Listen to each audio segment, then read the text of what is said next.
ఏది అయినా రుచి ఆచి చికెన్ మసాలా. ఆచి చికెన్ మసాలా. సీఎం రేవంత్ రెడ్డి తీరుపై జీవన్ రెడ్డి తీవ్రంగా మండిపడ్డారు. ఉద్యమ నేత గురించి ఇష్టం వచ్చినట్టు మాట్లాడతారంటూ నిలదీశారు. కేసీఆర్ ఉద్యమించకపోతే అసలు తెలంగాణ వచ్చేదా అన్నారు. రేవంత్ రెడ్డి ఇప్పటికైనా వ్యక్తిగత విమర్శలు మానుకోవాలని హితవు పలికారు జీవన్ రెడ్డి. ఇవాళ మేము ఏదైతుందో ప్రజలు కూడుతున్నాయి మార్పు. ఇవాళ మేము కోరే మార్పు కాదు ఇది.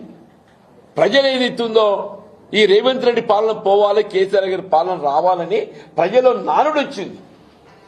మేము పాలన మార్పు కావాలని చెప్పి కోరుతున్నాం చెప్పినాం తప్ప రేవంత్ రెడ్డి గారి చీడు కోరలే. రేవంత్ రెడ్డి గారి చీడు కోరలే. కేసీఆర్ గారి నోటంటే కానీ మా నాయకులు ఎవరి నోటంటే కానీ భౌతికంగా రేవంత్ రెడ్డి కీడు కోరలే. ఇదే ముఖ్యమంత్రిగా నువ్వు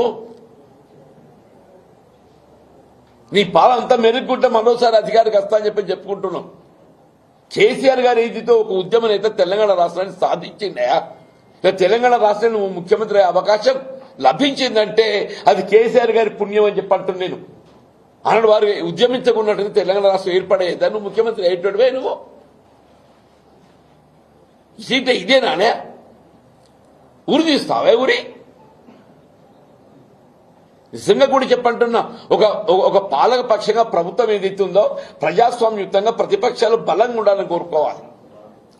అటువంటిది ఏదైతుందో వాస్తవాలు మాట్లాడుతుంటే దాన్ని భిన్నంగా విమర్శనాత్మకంగా నువ్వు మేడిగడ్డ సందర్శించినవా. నేను కేసీఆర్ గారు ఏదైతుందో జగిత్యాల పర్యటన సందర్భంగా ప్రజా ఆశీర్వాద సభ అంత గొప్పగా జరుగుతుంటే నువ్వు జీర్ణించుకోలేక ఏదో నిద్ర లేచినట్టు నటించటం.